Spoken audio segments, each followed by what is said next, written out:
बदिया शब्द जो था, ये बदिया शब्द क्या है? तो ये बदिया शब्द बड़ा मजेदार है। ये बदिया शब्द इस्तेमाल होता है बांग्लादेश से आए हुए या फिर रोहिंग्या घुसपैठिए जो होते हैं उन लोगों के लिए। क्यों इस्तेमाल होता है?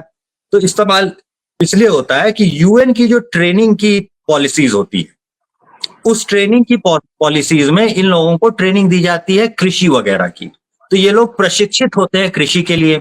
अब ये जब नॉर्मली गांव का किसान जो है उसको जब हम लोग यूनिसेफ या और दूसरे माध्यमों से प्रशिक्षण, आस्था जैसे संस्था होती है बिहार में, उन सब के माध्यम से भी हम लोग कृषि का प्रशिक्षण दे रहे होते हैं बिहार में। तो उसके माध्यम से जब हम कृषि का प्रशिक्षण देने जाते हैं तो लोग जो है उसमें बहुत कम रुचि लेते हैं। गांव के ग्रामीण जो होते हैं उसमें से अक्सर कुछ लोग आपको कहने वाले मिल जाएंगे, या इस सब से क्या होगा, हम लोग को अब किसानी सिखाइएगा, हम लोग को पहले से सब कुछ आता है, बचपन से किसानी तो कर रहे हैं। तो ये कह के वो लोग जो है वो प्रशिक्षण में से भाग जाएंगे, या प्रशिक्षण में जो सिखाया जा रहा है उस पर ध्यान नहीं देंगे।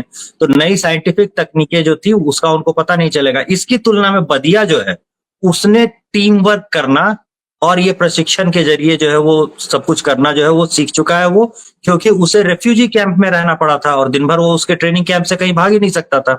यहाँ गांव वाला जो किसान है, यहाँ गांव वाला किसान 2 घंटे के लिए आपके पास आके बैठेगा, अभी तो लंच के बाद जो है वो भाग जाएगा।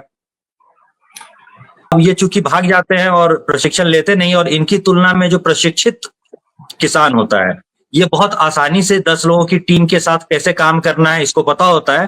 तो ये थोड़ी सी जमीन पहले किराए पे लेता है, लीज पर लेता है, और 1 साल के अंदर अंदर इसकी कमाई इतनी हो जाती है कि इसके लीज की अमाउंट जो है वो बढ़ने लगती है। तो शुरुआत में इसने जो 5 बीघा इस 10 लोगों की टीम ने ली होती है, 5 बीघा जमीन, ये थोड़े ही साल में होता क्या है कि ये 50 बीघा 100 बीघा से ऊपर जमीन जो है ये लीज पर लेकर के, किराए पे लेकर के, और उस पर खेती कर रहे होते हैं। और ये किराए पे जमीन लेते हैं, बटैया पे जमीन नहीं लेते हैं।